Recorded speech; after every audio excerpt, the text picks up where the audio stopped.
پاکستان کے تمام والدین اور بچیوں کے لیے خوشخبری، اب ہر یتیم، مستحق اور بے سہارا بچیاں شان و شوکت کے ساتھ شادی کر سکیں گی۔ اسلام آباد کی ایک ایسی مسجد جہاں پر بچیوں کی فری شادی کروائی جاتی ہے اور ہزاروں روپے کے تحائف دیے جاتے ہیں۔ مہنگے سے مہنگا کھانا اور برائڈل روم تک کی سہولت مسجد میں موجود ہے۔ دلہن کے کپڑوں سے لے کر میک اپ تک سارا سامان مسجد دے گی، اور اس کے علاوہ ہر مزدور کو کلمہ سنانے پر 2 عدد سوٹ اور 1000 روپے انعام دیا جاتا ہے۔ فری دوائیاں اور پڑھنے والے بچوں کے لیے فری اکیڈمی۔ اس کے علاوہ روزانہ 1000 لوگوں کو معیاری اور لذیذ کھانا کھلایا جاتا ہے۔ اس کے علاوہ 570 سے زیادہ جگہوں پر یہ مسجد نل لگوا چکی ہے، اور اس کے علاوہ بچوں کے لیے مختلف کھیل مسجد میں کھلائے جاتے ہیں اور بچوں کو ہائکنگ کے لیے لے کر مسجد جاتی ہے۔ اگر کوئی مظلوم ہو اور اس کے پاس وکیل کرنے کے پیسے نہ ہو تو مسجد وکیل پروائیڈ کرتی ہے۔ مجھے تو یہ مسجد ایک دنیا جیسی لگتی ہے۔ آئیں اس دلچسپ اور حیرت انگیز مسجد کے بارے میں جانتے ہیں۔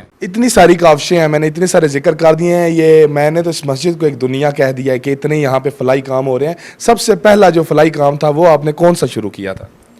سب سے پہلا فلاحی کام تو نماز ہے۔ سب سے بڑی فلاح یہیں سے نکلتی ہے۔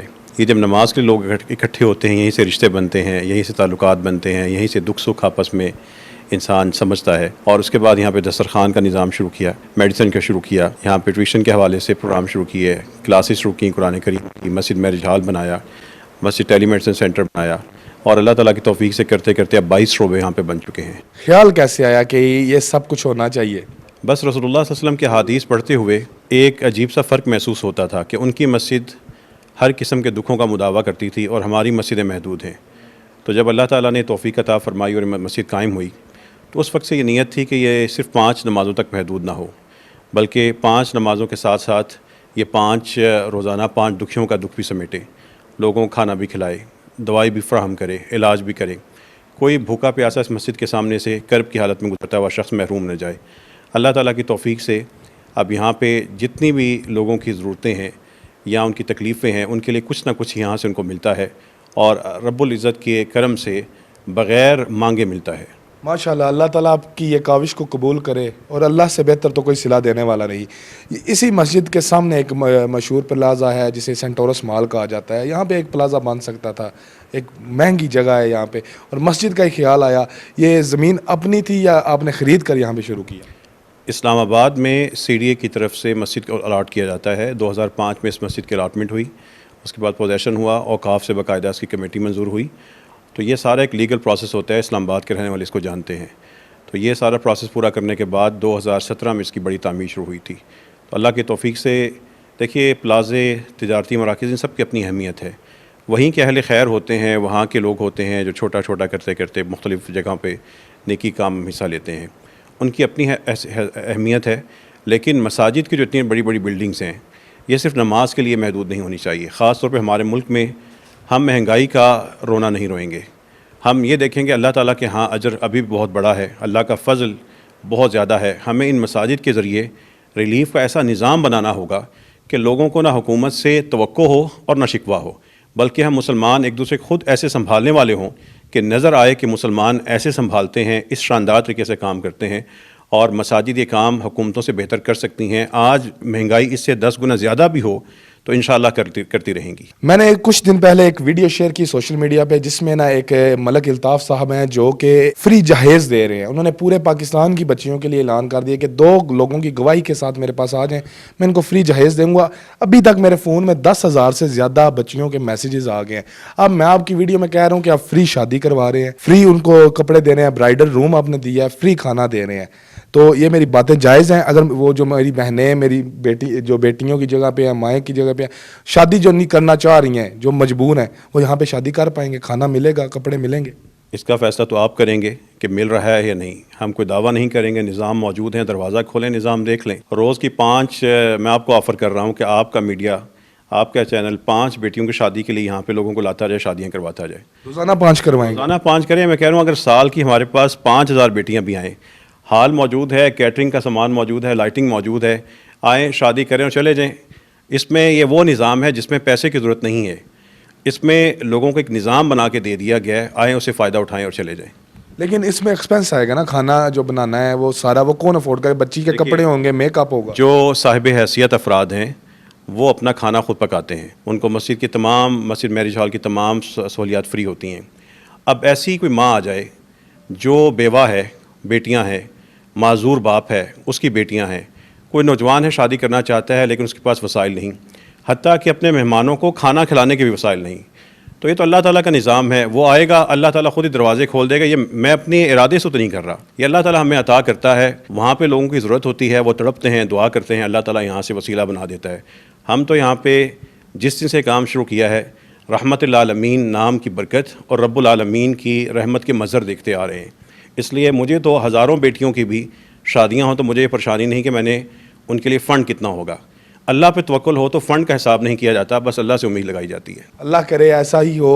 اور جو میں نے دیکھا ہے جس طرح کا میرج ہال میں نے دیکھا, آپ بھی اسکرین پہ دیکھ رہے ہیں, یہ بڑے بڑے لگژری میرج ہال میں جب آپ جاتے ہیں تو اس طرح کا انوائرمنٹ ملتا ہے, ایئر کنڈیشنر ہے, اس کے علاوہ یہاں پہ جو چیئرز لگی ہوئی ہیں وہ بھی بہت صاف ستھرا ماحول, اور کیٹرنگ کا فل سامان مسجد کی طرف سے. مسجد میں رکنے کے لیے کہ کوئی بھی مسافر آپ اس کو پناہ دیتے ہیں تو وہ کتنے دن کے لیے ہوتی ہے؟ کوئی قانونی لوازمات پوری کر کے کوئی بھی مسافر یہاں پہ آئے, اگر بھٹکا ہوا ہے, پریشان ہے, انتظامیہ سے رابطہ کرے, اس کے قانونی لوازمات پوری کر کے وہ رات یہاں پہ اسٹے کر سکتا ہے. اگر کسی کا یہاں پہ نزدیک پیمز ہاسپٹل ہے, اس کا کوئی ایسا مریض وہاں پہ ہے اور اس کے پاس کوئی رہنے کی جگہ نہیں, وہ یہاں پہ آ جائے. ہماری مسجد رحمۃ اللہ عالمین اس کا مسئلہ سن کے اس کے حالات کے مطابق اس کا فیصلہ کر لیتی ہے. بالکل بہتر. اور جو اس کے کھانے کے معاملات ہیں, ایک ٹائم کا تو آپ کا لنگر ہر خاص و عام کے لیے ہے, جس سے جمعے والے دن 1000 اور عام دنوں میں 200 سے 300 لوگ مستفید ہوتے ہیں. تو کیا وہ کھانا اس کو بھی مل جائے گا؟ دیکھیے, ہمیں جس طرح اپنا شام کا ایمان ہوتا ہے نا, گھروں میں جائیں کھانا ملے گا, ہمیں اسی طرح پتہ ہے کہ رب کے گھر میں جو آئے گا, رب نے اس کی میزبانی کرنی ہے. میں کیوں پریشان ہوں؟ آج تک یہاں سے کوئی بھوکا نہیں گیا. کوئی مریض یہاں پہ آیا ہے تو بغیر دوائی کے نہیں گیا. کوئی اگر شخص یہاں پہ آیا ہے کہ واقعی وہ صحیح مستحق ہے, اس نے اپنے بیٹے بیٹی کی شادی کرنی ہے, وہ خالی ہاتھ نہیں گیا. یہ ہم نے میرج ہال قائم کیا گوجرانوالا سے. ایک ہمارے اہل خیر بھائی جن کی ایک انڈسٹری ہے, انہوں نے کہا جو یتیم بیٹی جس کی شادی ہوگی میں اس کو واشنگ مشین دے دوں گا. یہ میں نے پلان تو نہیں کیا تھا. یہ قافلہ رحمت رب کے لوگ ہوتے ہیں, چھپے لوگ ہوتے ہیں, یہ اللہ کی راہ میں خرچ کرتے رہتے ہیں. مسجد رحمۃ اللہ عالمین کسی کے پاس جا کے مانگتی نہیں, علماء یہاں پہ اپنا آپ رسوا نہیں کرتے مانگ کر, لیکن یہاں پہ ہمیں قافلہ رحمت جو محسنین ہیں وہ خود بخود آتے ہیں, چل کے آتے ہیں, بھجواتے ہیں اور بہترین طریقے سے کام کر رہے ہیں. اس لیے کتنے ہی مہمان کیوں نہ آئے, وہ یہاں سے بھوکے نہیں جائیں گے, لیکن ان کا کھانا کیسے پورا ہوگا ہم انسان اس کی پلان نہیں کرتے, یہ رب کے کام ہے. بے شک اللہ تعالیٰ ہی بہتر رزق دینے والا ہے. مجھے اس مسجد تو ساری پیاری ہوتی ہیں, یہ بھی بہت پیاری ہے. یہ جو آپ کا کنسیپٹ ہے یہ مجھے سب سے زیادہ پسند آیا ہے. میں جہیز نہ لینے کا اعلان کرتا ہوں, جہیز نہیں لوں گا, اپنی بیوی کو سب کچھ خود فراہم کروں گا. یہ آئیڈیا کیسے آیا؟ ہم پاکستان اور بر صغیر کے لوگوں نے کلمہ تو پڑھ لیا ہے, مسلمان پورے نہیں بنے. ہمارے اندر صرف کلمے کی حد تک تو مسلمان ہیں. ہمارے رسم و رواج میں آدھا حصہ غیر اسلامی ثقافت کا ہے. یہ جو ایک لفظ ہے نا جہیز, یہ گھر اجاڑتا ہے, یہ بیٹیوں کو بوڑھا کر دیتا ہے. اس کی وجہ سے بیٹیاں مزدور کے گھر بیٹھے بوڑھی ہو جاتی ہیں. اس کی وجہ سے شادی ہونے کے بعد بھی ساس تانے دیتی ہے. اسی قباحت کی وجہ سے کہ جو غیر اسلامی ہے, اسی کی وجہ سے بیٹیوں میں طلاق کی شرح بڑھتی ہے. آپ جانتے ہیں کہ اسلام آباد میں اس وقت طلاق کی شرح پورے ملک میں سب سے زیادہ ہے. جو بیٹی 10 چیزیں لے کے جاتی ہے 11ویں کا تانا ملتا ہے, 15 لے کے جاتی ہے اس کو تانا ملتا ہے کہ اس سٹینڈرڈ کی کیوں نہیں لے کے آئی, اور اس کے بعد اختلافات پیدا ہوتے ہیں. یہ جہیز اسلامی رسم نہیں ہے. اللہ تعالیٰ تو کہتے ہیں کہ آنے والی خاتون کو بیوی کو حق مہر دو, اور ہماری واردات کا طریقہ دیکھیں, ہم اس سے پہلے ہی بٹور رہے ہیں. بجائے حق مہر دینے کے اور شایان شان طریقے سے دینے سے ہم واردات کر رہے ہیں, اس کے باپ کو بوڑھا کر رہے ہیں, اس کے بھائیوں کو قرضہ لینے مجبور کر رہے ہیں. وہ بوڑھی ماں اپنی بیٹیوں کے رخصتی کے لیے قرضے اٹھاتی ہے, پیسے جوڑتی ہے, کیوں؟ جہیز پورا کرنا ہے. اس جہیز کو ختم کرنا ہوگا, مسجدوں سے تحریک چلانی ہوگی. مسجد جب مفت میرج ہال دے رہی ہے, ایسے نوجوان آئیں یہاں سے فائدہ اٹھائیں. جو ان کا شادی کی تقریب پہ خرچ آنا تھا اپنی بیوی کو تحفے لے کے دیں, اپنی ملکہ کو گھر میں بٹھائیں, خود سرحدوں کا دفاع کریں. یہ کیسا مسلمان مرد ہے, اور ایک بادشاہ کی شکل میں, کہ جو اپنی بیوی کو جا کہتا ہے دشمن کی سرحدوں پہ جا کے فوج کا مقابلہ کرو, خود گھر بیٹھا ہے. وہ اس بستر پہ سوتا کیسے ہے جو اس کی اپنی بیوی کے پیسوں کا ہے؟ تو یہ مردانگی نہیں ہے. اسلام جو ہے اس نے مردوں کو فضیلت اس لیے دی ہے کہ وہ اپنی جیب سے خواتین پہ خرچ کرتے ہیں. قرآن یہ کہتا ہے, اور ہم الٹا ان کا صوفہ, ان کی الماری, ان کا کارپیٹ, ان کے سارے کے سارے کچن کے ایکسیسریز وہ لے کے اپنا گھر بنا کے بیٹھے ہیں. یہ جہیز سب سے بڑا گھروں کو برباد کرنے والا ناسور ہے جس کو پاکستان سے ختم کرنا ہوگا. پورے پاکستان میں ہر چیز پہ فوکس ہو جائے گا. جو سب سے زیادہ پسا ہوا طبقہ ہے وہ مزدور ہے. آپ نے ایک کام شروع کیا ہے کہ مزدوروں کو ایجوکیٹ کر رہے ہیں, مزدور مدرسہ جس میں آپ کپڑے دے رہے ہیں, انہیں نقد انعام دے رہے ہیں. سن کیا رہے ہیں ان سے؟ ہم نے 90 مزدوروں کا سروے کیا, انٹرویو کیا. 90 میں سے 73 کو نماز نہیں آتی تھی, 90 میں سے 83 کو نماز جنازہ نہیں آتی تھی, 90 میں سے 67 ایسے تھے جن کو صرف قرآن کی ایک صورت یاد تھی, ان کو سورہ اخلاص کے علاوہ کوئی اور صورت نہیں آتی تھی.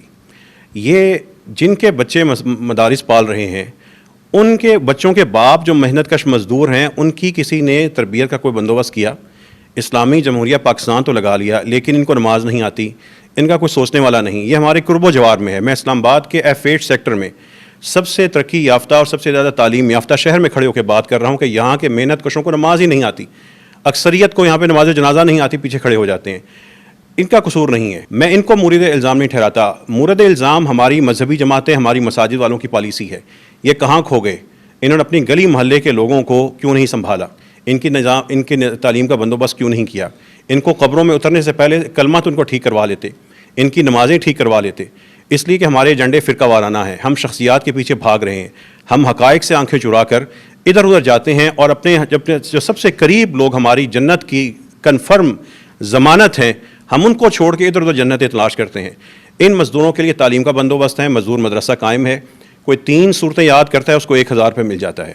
جو نماز صحیح کرے گا, وضو کا طریقہ صحیح جان لے گا اور 3 صورتیں یاد کر لے گا, اس کو 1000 روپیہ اور 2 سوٹ مل جاتے ہیں.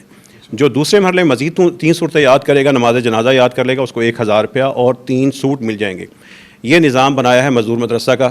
ان کے لیے یہاں پہ کھانا لگتا ہے. اسلام آباد میں جہاں جہاں پہ مزدور بیٹھتے ہیں, ہماری میڈیکل ٹیم اور ہماری قرآن اکیڈمی کی ٹیم وہاں پہ جاتی ہے, مزدوروں کا علاج بھی کرتی ہے, مزدوروں سے نماز بھی سنتی ہے, ان کی اصلاح بھی کرتی ہے. یہ نظام ہے مزدور مدرسہ کا اور مزدور میڈیکل کیمپ کا. تو ہمارے جو محنت کش ہیں یہ اللہ کے پیارے ہیں, یہ رزق حلال کمانے والے ہیں. یہ تھوڑا کماتے ہیں لیکن سچا اور حلال کماتے ہیں. ان سے ہمیں محبت ہے. ان لوگوں کے لیے جن کے لیے کوئی حکومت کچھ نہیں کرتی, ہم انشاءاللہ مسجد رحمۃ اللہ عالمین کی ترجیح میں یہ لوگ ہیں, اس لیے کہ مانگتے نہیں ہیں, اپنا کماتے ہیں, محنت کش ہیں, لیکن یہ وہ لوگ ہیں جو خوددار ہیں. ان لوگوں کے لیے انشاءاللہ مسجد رحمۃ اللہ عالمین اب ان کو دھکا نہیں کھانے دے گی. کوئی مزدور یہاں پہ آئے, اپنی بیٹے کی شادی کر لے, یہاں سے دوائی لے جائے, یہاں سے کھانا کھا لے. یہاں سے انشاءاللہ مزدوروں کے لیے 3 سیٹ اپ اور ان کا اعلان ہونے والا ہے, وہ بھی ان مزدوروں کے لیے محنت کشوں کے لیے ہوگا. تو یہ مزدور ہماری ترجیح میں سب سے اوپر ہیں. بالکل ٹھیک. اتنی باتیں ہیں میرے پاس آپ سے پوچھنے کے لیے, لیکن وقت کی کمی, آپ کی طبیعت بھی ناساز ہے. شکریہ آپ نے وقت دیا مجھے. آخری سوال ہے میرا آپ سے کہ جو مسجدیں بنتی تھیں نبی صلی اللہ علیہ وآلہ وسلم کے دور میں, وہ نا ان میں عقد ہوتے تھے, جرگہ ہوتا تھا, فیصلے ہوتے تھے پوری سلطنت کا. حضرت عمر فاروق کی جتنی مربع میل حکومت تھی اس کا فیصلہ مسجد نبی میں بیٹھ کے وہ کر دیتے تھے. چھوٹی سی مسجد ابھی تو بہت وسیع ہو گئی ہے. تو یہ کانسیپٹ پورے پاکستان میں کب آئے گا؟ آپ نے 70 چھوٹی چھوٹی مسجدیں بنائی ہیں, ان کو اسی کانسیپٹ کے اوپر بنایا ہے کہ اس میں بھی عورتوں کا جانا منع ہے, وہ مسجد میں نماز نہیں پڑھ سکتی. کسی مسجد میں عورتوں کو جانا منع نہیں کیا جا سکتا. رسول اللہ صلی اللہ علیہ وسلم کی حدیث ہے کہ اللہ کی لونڈیوں کو اللہ کے گھروں سے دور نہ کرو, ان کے لیے تحفظ پردے کا انتظام کرنے کے بعد ان کو موقع دیں. ہمارے ملک کی نصف آبادی خواتین ہیں, ان کو ہم نے دینی تعلیم سے محروم کر رکھا ہے. آپ نے جرگے کا ذکر کیا, یہ سامنے والے کمرے میں مسجد فیملی کونسل ہے. یہاں پہ جن خاندانوں میں مسائل ہوتے ہیں, طلاق کے, نکاح کے, رشتہ داری ٹوٹنے کے, وراثت کے, یہاں پہ الحمدللہ ان کے درمیان تصفیہ کروایا جاتا ہے. اوسطاً پچھلے 3-4 ماہ میں ہم 18 سے 20 طلاقیں روک چکے ہیں. وراثت کے مسائل آتے ہیں, مسجد میڈیکل ایڈ, یہاں پہ 12 ڈاکٹرز ہمارے ساتھ شامل ہیں. اس میں مسجد لیگل ایڈ شامل ہے. مسجد لیگل ایڈ میں 4 وکیل ہیں. کوئی بھی مزدور شخص ہے, محروم شخص ہے, کمزور شخص ہے, قانونی مسئلہ ہے, نظام سے نہیں لڑ سکتا, ظلم سہ رہا ہے, پریشان نہ ہو, فیسیں ادا نہیں کر سکتا, مسجد رحمۃ اللہ عالمین سے رابطہ کرے. ہمارے وکلاء حضرات اس کا پورا کیس سنیں گے اور اس کی قانونی ضروریات کے مطابق اس کیس کو فری آف کاسٹ لڑیں گے بھی اور اس کی پوری مدد بھی کریں گے. بالکل ٹھیک ہے. جرگہ بھی بن گیا ہے, عقد بھی یہاں پہ ہوتے ہیں, جیسے میرج ہال ہی آپ نے پورا بنا دیا ہے, برائڈل روم دیا ہے, یہ بھی دیکھ کے بڑی خوشی ہوئی, بہت یونیک تھا. اور طلاقوں کے سلسلے بھی رک چکے ہیں. تو جو آپ نے 70 مسجدیں بنائی ہیں, کیا ان میں بھی خواتین کی نماز کا بندوبست کیا؟ میرا سوال یہ تھا. وہاں پہ بھی نماز کا بندوبست ہے. وہ چھوٹی چھوٹی مساجد ہیں, پاکستان کے سب سے غریب علاقے ہیں, کوٹ ادو, مظفر گڑھ, تھرپارکر اور یہ جو سندھ کے سارے علاقے جہاں پہ سیلاب آئے تھے, وہ نسبتاً چھوٹی مساجد ہیں.